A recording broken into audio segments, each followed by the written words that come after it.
This is episode 368 of the AHRC Marathon Training Vlog. MK here, and today we have a very special guest who got his start as a COVID runner in 2020.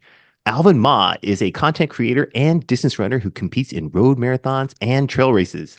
Not only does he produce amazingly inspirational and entertaining content on YouTube, but he also has nailed some impressive times in the 10K, half marathon, and marathon in just a short span of 4 years. Let's welcome Alvin Ma to the HRC Marathon Training Vlog. Thanks, Alvin, for taking time to share your distance running journey with me and the rest of the All Heart community. Hey, MK. Yeah, I really appreciate you inviting me on here. It's a pleasure to be on here. I'm happy I met you and the rest of the AHRC crew, I think early last year. So yeah, thanks for having me on. Awesome, awesome. Hey, Alvin, can you tell everybody a little bit about yourself and how you got started in running? Yeah. So I was born, I guess, in the US. Naturally, I guess I was going towards more of the sporty, athletic build. I did some sports in high school.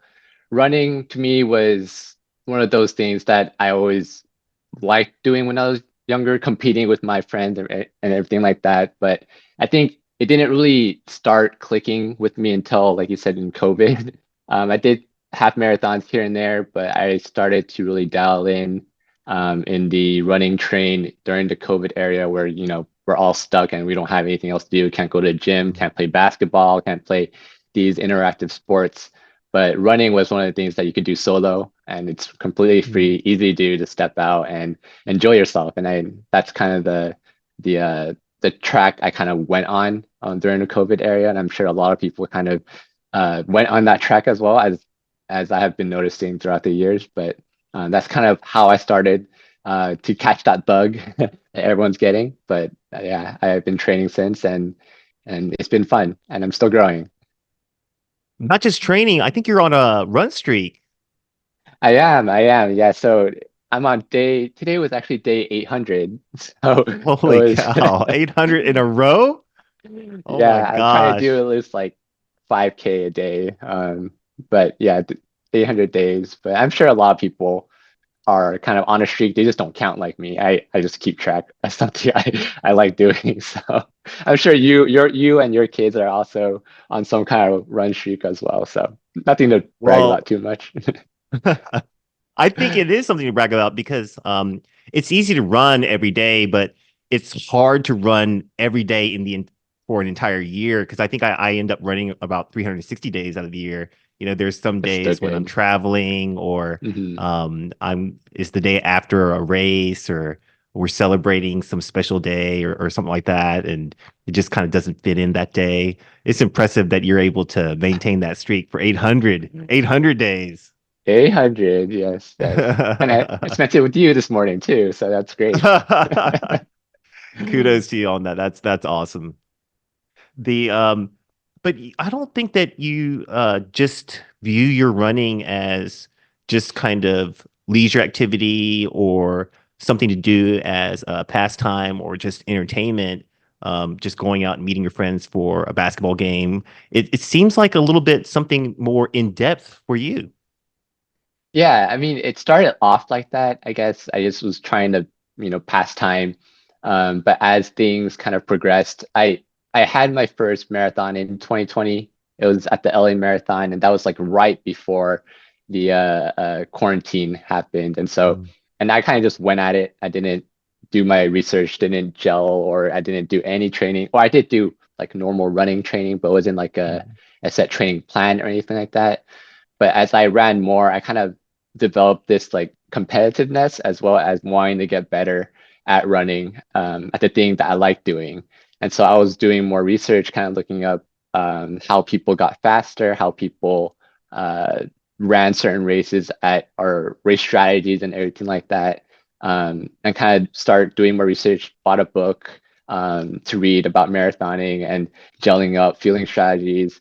And really sat down on try to getting that PR on Mm-hmm. the next race, and eventually discovered the marathon majors.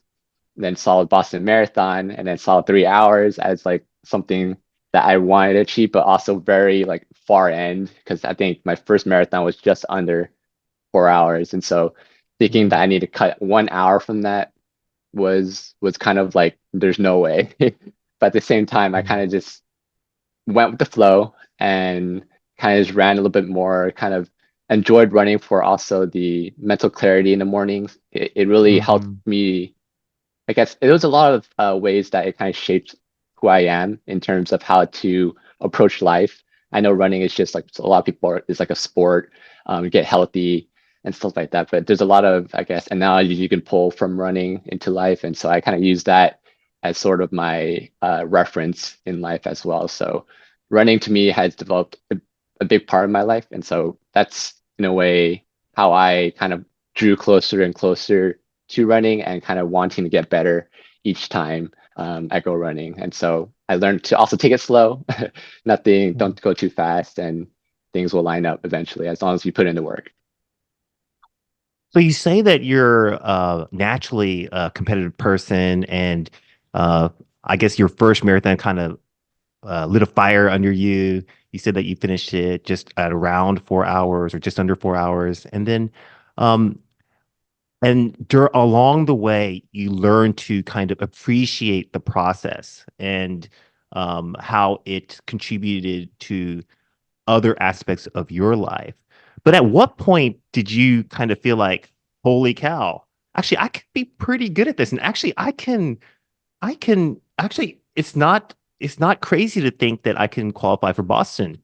At some point, you kind of thought there must have been a switch where you felt like, no, this isn't a far away kind of goal.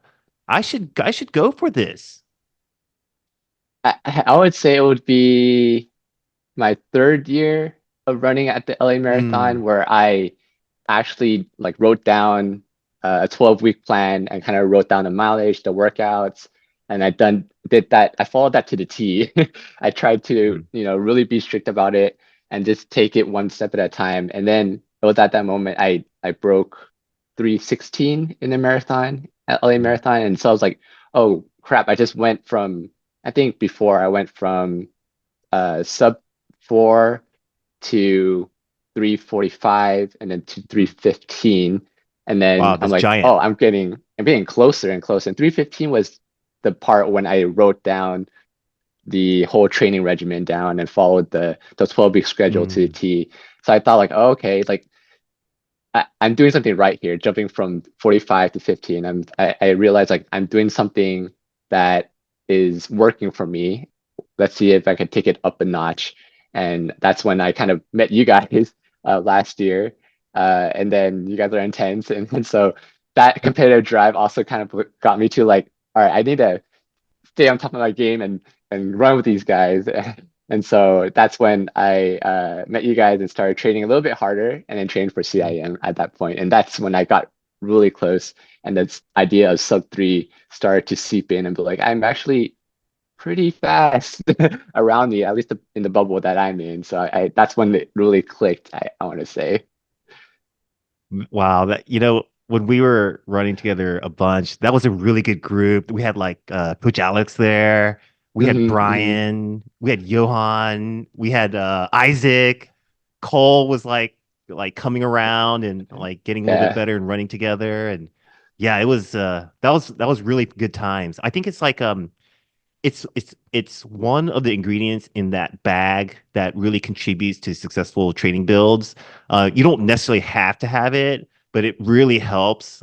Like you said, that it sparked that kind of competitive nature inside of you, and Hmm, kind of kind of kickstarted a little bit of harder efforts for you, and then that other ingredient, that necessary ingredient of having a plan, and then hmm, sticking to that plan. I think that both of those are invaluable to successful training builds. Yeah, for sure, man. And so walk us through that. Like, so you got your uh sub four, then 3:45, and then this giant leap to 3:15 from following a structured plan. and then you went for it at CIM. And tell us what happened. How did things unfold after all this training? Well, after CIM also taught me something as well. Okay.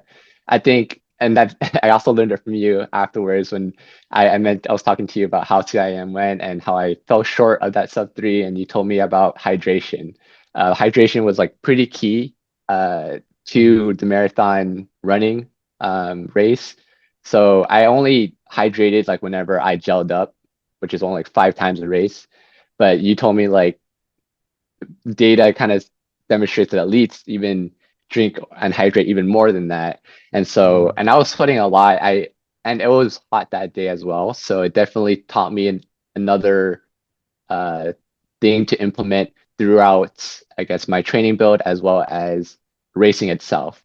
And so I took that to the next level and started implementing that in my training regimens, holding a water bottle on my long runs or medium long runs with me to kind of get used to that. So that kind of took me another step further. And then that got me to the LA Marathon, which took me one step closer to getting to that sub 3, but I fell short of that, and that was probably due to the food I was eating the day before, which I think mm, was probably a big part because I had GI issues, um, both at CIM and LA Marathon. But LA Marathon turned out to be a little bit worse, I want to say, and I kind of took that and will apply that for the next race that I plan to do, which is mm, mm. Grandma's. Awesome. Um, just for all the viewers out there, Alvin has an exceptional CIM video. Um, Everybody who ran CIM who watches it are just have like just showers him with gratitude because it takes everybody back to the race really, really well. Alvin's a fantastic storyteller through videography, and I certainly appreciate his work a lot, but you can get a really good sense for what CIM is all about by watching his CIM video. And he also, Alvin, you also recap that exceptionally well, and gives all viewers and all marathoners really good insight into the race. So definitely make sure you check that out if you haven't done so already.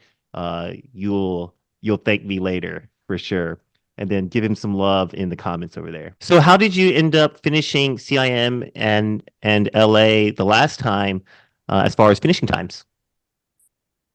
So for CIM, I finished, I think, at a 3:03 or 3:04, one of those times. Mm. And then for LA Marathon, I finished 3:01. So Okay. right at the cusp of three hours there. It's still very Okay. close. That's kind of strange because I don't think that was what you weren't training at those paces like 650 or 655 7 minute pace. You weren't training at those paces. You were training at much faster paces. What were you shooting for? What were you aiming for when you were at CIM and later when you were competing in LA? For CIM, I was hoping for under uh 3 hours. That would be my B goal. I think my A Mhm. goal was a little bit more ambitious, which is like a Boston qualifying time, which is I think nowadays around 2:54 or 2:54:30 or something around that. Sure, And then for sure. LA was kind of a repeat of that. I just wanted a redemption and redeem that. And I know LA was a harder course as well compared to Hmm. CIM. So kind of the same time ranges for both. But then for LA, I was more focused on getting sub 3 first, and not Mm-mm. being so greedy like CIM. Sure, sure. Maybe give some insight to our viewers on a little bit on your training for both CIM and for LA.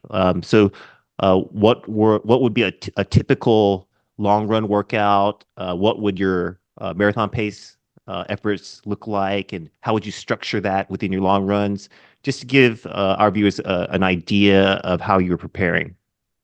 I think the CIM and LA Marathon were, I want to say, pretty similar in terms of like the type of workouts I do throughout the week. I think the only difference between the two is mainly mileage. In LA Marathon, I upped the mileage like I think probably 10 or 20 miles more.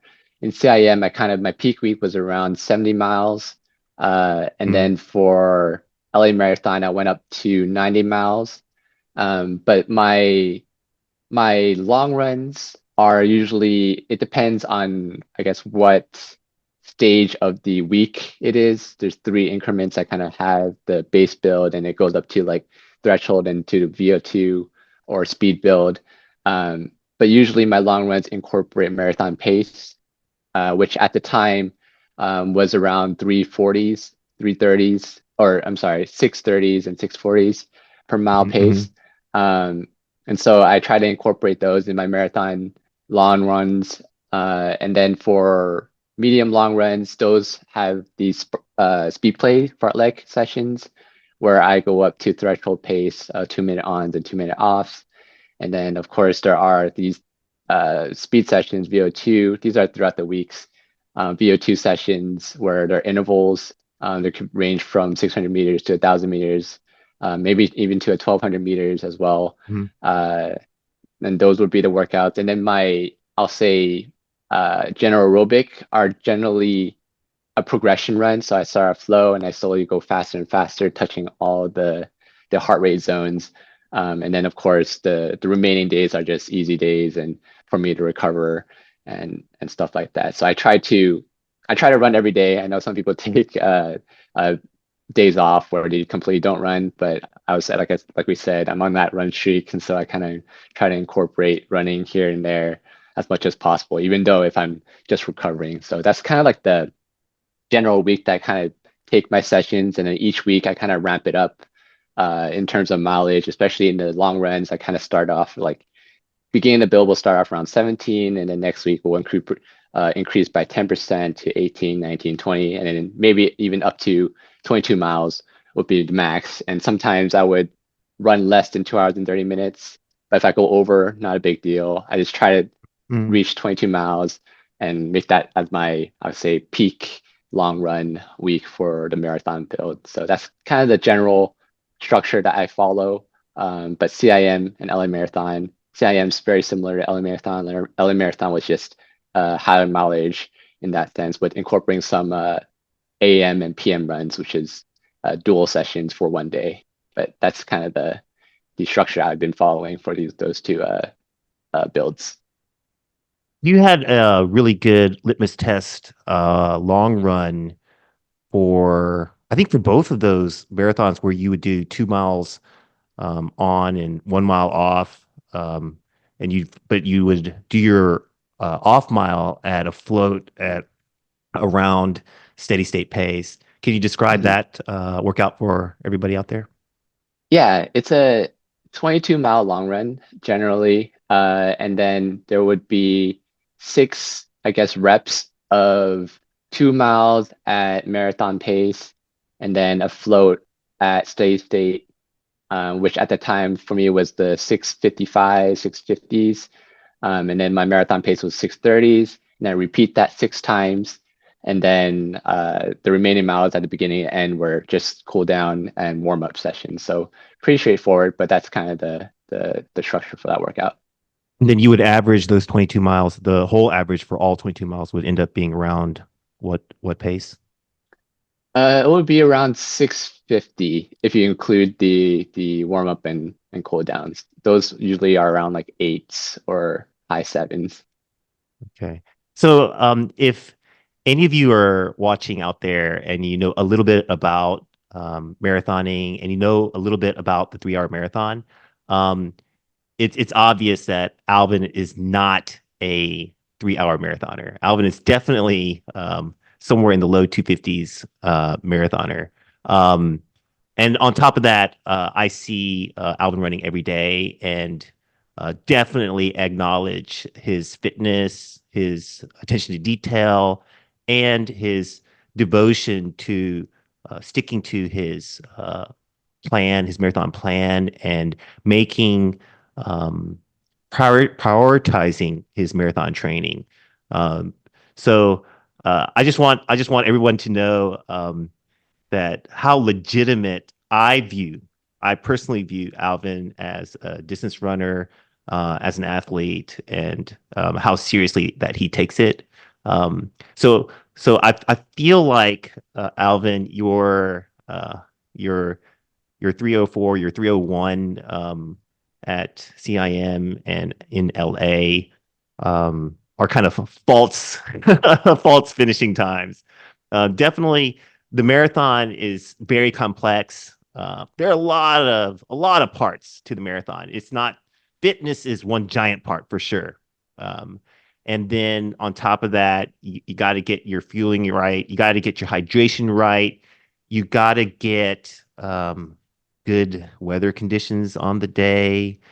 You got to get good positioning in the corral. There's a lot of factors that go into it. And uh, I think that because you are so young in your marathon journey, and you just haven't had enough like chances at it, like stabs at it, I think that some unfortunate uh, circumstances have led you not to achieve your A goal along the way. But I think it'll just make it that much sweeter, Alvin. Yeah. You put in a lot of hard work, and it's awesome seeing you just cruising at 6:30 pace so easily, uh, and really and seeing your heart rate at such a controlled level, and really demonstrating what marathon pace should look like in your training runs. And I really commend you for that, for putting in all the hard work to get you Thank you. get you to that point. That's awesome. Because like I just want everybody to know, like, I just can't stop talking good things about Alvin because I've seen Alvin before he developed this fitness. Remember the first time I saw you on the track, right? And he was just starting to kind of um, he was on that upward trend. And Alvin, you weren't at this level, nearly this level when we first met, right? Yeah. And then you just put in the really hard work in a very short amount of time. You've really jumped up, and I think that that's a testament um, to buying into the process, executing that process, and reaping those rewards. I think that it's not just a race outcome sometimes, but I think you really bought into that process, and in a very short amount of time, really increased your fitness, and I think it's pretty darn inspiring, to be Thank honest. you. You're Yeah, I think welcome. I feel like, yeah, a lot of times when I don't achieve that goal, I feel like pretty depressed after I pass the finish line. But at the end of the day, I'm like, I still grew as a runner. I still progressed in this build. Mm. I'll just take the training that I've done in this block and apply it to the next one and keep trying and trying, especially as my body can handle it as I'm young or younger. So I want to take advantage of that as much as possible. So I'm still glad that I could still run. That's at the end of the day. Very good takeaway for everybody watching right now. Um, everything doesn't hinge on race outcome, and winning doesn't mean beating someone or getting on a podium necessarily, but it's a daily process, and it's improving yourself every day. That's for sure. I 100% agree with that. All right, so we learned a lot from these experiences, Alvin, and what's next on the race calendar? The next race will be in Minnesota, Duluth, the Grandma's Marathon, and so I'll be taking my sub 250, hopefully, or Boston qualifying time to there. So hopefully, uh, we'll achieve that goal. But if not, like you said, I still grew, I still improved my running game, so I'll be happy as long as I crash that finish line. Wow, Alvin, you are bold after those two attempts. And then now you even raise the bar even higher and you're going for 250. Wow, that's amazing. I think that that boldness is a testament to the preparation because I've seen how you ramped up your training a ton. Tell us what kind of changes you've made. To be honest, not too much change from LA Marathon and Grandma's because I feel like LA Marathon was something that was a big breakthrough for me in terms of training. I really took it to the next level in that training regimen. And so I wanted to just do that the same way in this prep as well. But I also wanted to see, I guess I lowered the mileage a little bit this time, with my Mhm. peak week being around like 84 miles instead of 90 miles, just a little bit, just for time purposes, as more mileage means more time that I need to spend. So just seeing how that works. And so far it's been well, but the differences between those two builds were, I want to say, pretty identical, just a difference in mileage. It seems like you've made some big improvements in speed as well. Um, just the other day, you did a VO2 max workout, 6 1Ks, with how much recovery was in between each of those 1Ks? 2 minutes of 2 recovery. minutes. Yeah, 2 minute active Yeah. recovery. And then you did those at a very quick pace, equivalent to, I would say, kind of mid 17 Yeah. 5K. Yeah. Yeah. That's faster than what you've run in the past, right? Yeah. Yeah. I think throughout the LA Marathon build, I think I was more on the mid low 18s during Mm, that time, for a 5K. And my training marathon pace during that time was like upper 630s, low 640s, but now I'm in the mhm. low 630s and high 620s in my marathon pace workouts. And it feels a lot more comfortable too. So that's when I know, like, okay, I feel good now. This seems like I'm faster now. So, Yeah, everything shifted. Your easy pace has shifted.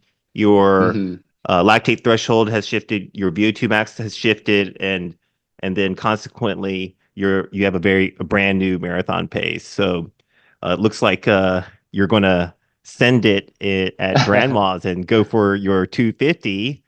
Yeah. I think this is going to be a really good benchmark and kind of model for the kids because in about uh, or at the end of the year, they're going to go for it at CIM. But Yeah. Yeah. we're really looking forward to seeing how all this training translates and how you execute at at Grandma's. What are some of the things that you're going to change up for Grandma's as far as race day or race week execution in order to reach your goals? You Mm. did all of the fitness work in those builds, and you certainly did it for this one. So we're going to have to make some changes in race execution and race week execution. What are the changes that you are planning to make this time for grandmas? I think one main thing is nutrition throughout the week. I think in LA and CIM, I always had GI issues throughout the race. So this time I want to change up what I'm eating. I think last time I ate too much fat involved the day before. So I want to mainly focus on just carbs, a little bit of fiber, but not too much, but more on the carb side, and carb up more on that end and cut down on fatty foods. So mainly on that end, I'll be kind of taking care of my stomach in that way, because that's always been an issue, at least on the two last attempts of sub 3. So I definitely changed that aspect in race prep. And then for race strategy, I will probably start off a little bit more. I'll probably say this, but I don't know if I'll actually do it on race day. But I want to be a lot more conservative in the beginning, and starting at like a high 630s in the race, and then slowly negative split from there and see how I feel from there. But obviously, like you said in the beginning of our chat here, like race day, there's a lot of things that happen, and the Sure. adrenaline of everyone around you kind of just like push you forward, and you may not even realize that I may be running at like a low 630s or high 620s pace in the beginning already. So, but I want to say I want to take it very slow in the beginning, and really finish strong this time, and not really taper off like the last two marathons, where I kind of, the last 10K of the marathon, I kind of just like slowed down significantly and hitting that, I guess, wall that you call. Mm. So this time I want to actually finish strong and really race at the last 10K. Yeah, you in the previous two marathons, you carried a camera and you got footage Yeah, and you did yeah, the I forgot that. videography for your races. Are you planning to do that again this time? Yeah, I definitely highly debated about that, especially in the early in the marathon build. But I think I've come to the decision of not carrying a GoPro, which involves like a selfie stick, the GoPro on Mm. top. So I'll be not using that. I'll be using a very small camera, the Go 2, and I'll just put it on my forehead. It's very small. It's almost negligible. So I'll try to not use the GoPro this time. So. I know some people who view my videos be like, "Oh no, we want that footage," but at the same time, like, I wanna race this time. I wanna see Mm. how I could take this videography and race and meet at a compromise and really try my best and do my best in this marathon and see how I do. So that's yeah. Thanks for mentioning that. I plan to probably not use the GoPro with me this time. Just from my own experience, I know for me, uh, for me, carrying a GoPro and shooting and trying to get a decent amount of footage adds about 5 minutes to the Mm, marathon. So I make sure that I'm at 255 shape in order to run 3 hours. And then, or if I want to run 255, then I have to be in 250 shape. If I'm going to carry the camera and get footage. I think like the sweat elite guy, Matt Fox, he carried oh a yeah, GoPro for Eric Floberg and he cramped yeah. up at mile 20. So like it causes more pressure. It takes more energy and it takes more out of you to halt your arm swing, to get footage, to talk.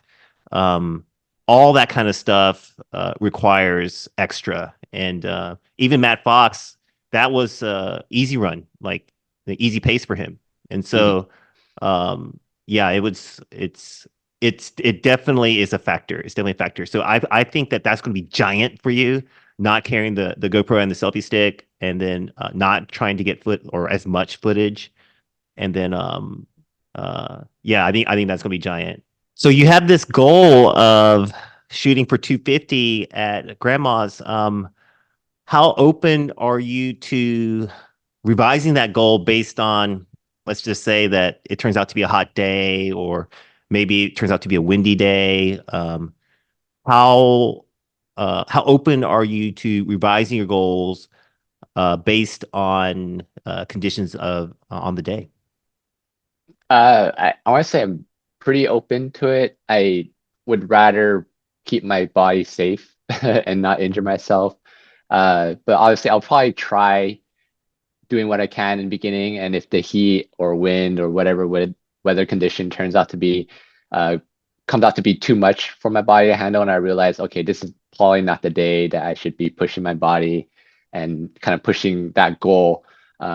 I'll probably, take it back and just say, all right, I'm fine with just finishing the race, and that's only if it gets to that point.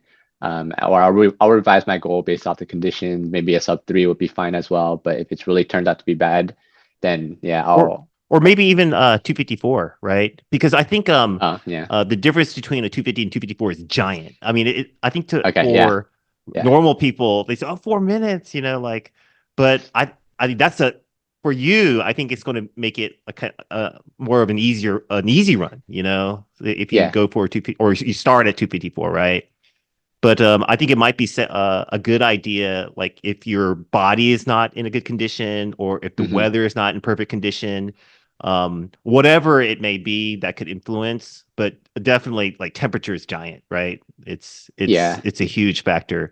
And then at that speed, wind can be a factor. So probably more of a factor in the low fives, but even at like low sixes, it can be a factor as well. So yeah, yeah, something to take into consideration. And then you could, if the conditions aren't just right, you could still nail 254 and get your yeah, yeah, BQ. yeah. So Yeah, I yeah, think maybe something that's to a consider. yeah, no, no, definitely. I think there's tiers to it, right? There's the A Hmm. goal, Hmm. there's the 250, and then next one was like, let's see if my body can handle a 254. And then if I revalidate during the race and say, okay, I can't even do a 254, then I'll go to the next step, which probably like be like sub 3 or something like that. And if not, then a PR or something like that. So revise as you go. But yeah, Boston qualify would be probably the main thing that I wanted to target. Do you have any specific advice for people who are racing grandmas, or not grandmas, but CIM?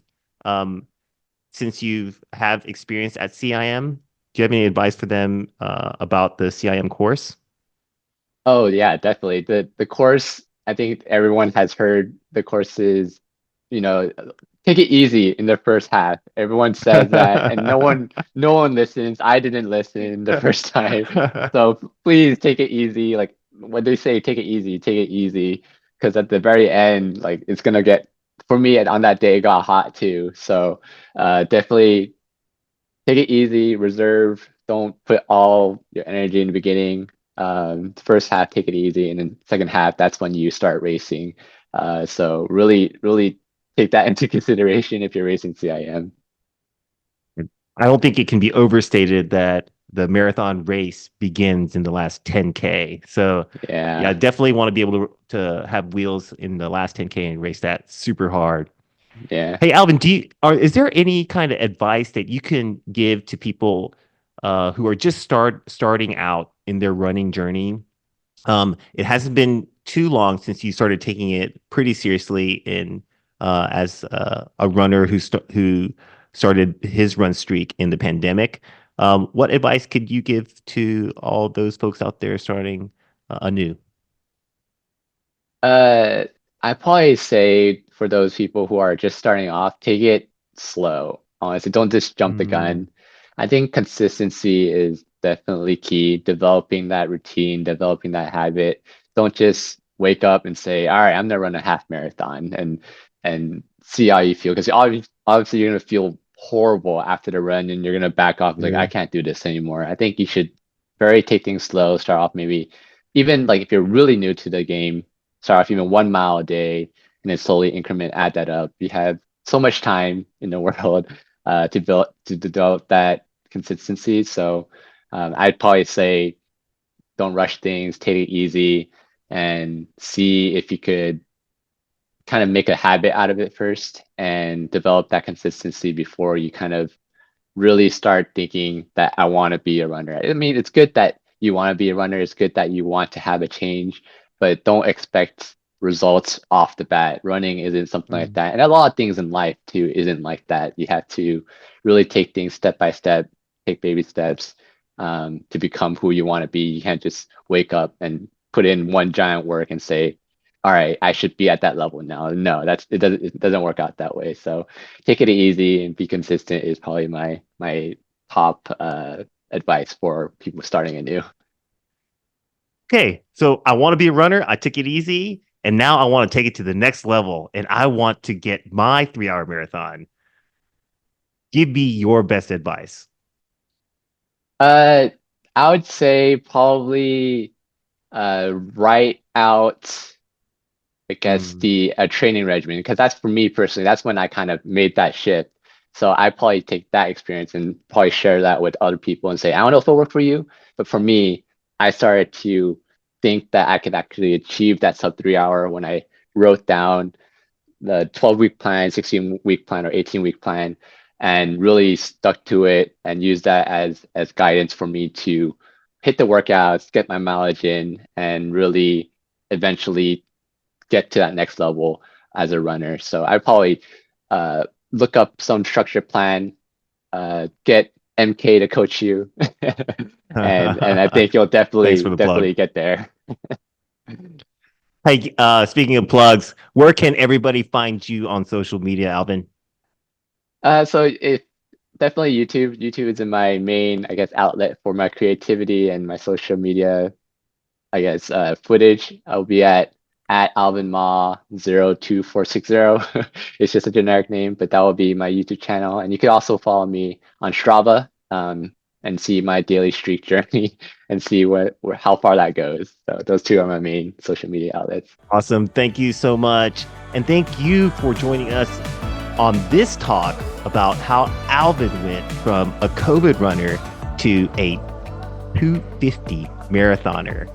Thank you so much. Please like this video, help get it out to as many people as possible. Subscribe if you haven't done so already. It helps us out a ton. Thanks so much for watching. We hope you have a great day and a meaningful run. We'll see you in the next one. All right. Bye now. Thanks so much, Alvin. That was so awesome. You have such a great story, and everybody's going to get so much out of it. Yeah, I'm glad to be a part of it. That was very fun. That was very pleasant to talk about and just have this chat and share what I've gone through. And hopefully, I don't care about the views. To me, as long as there's people watching and something comes out of it, I'd be happy. I'm just happy to be on this channel and share this with you and with other people. So really appreciate that. Man, thanks so much.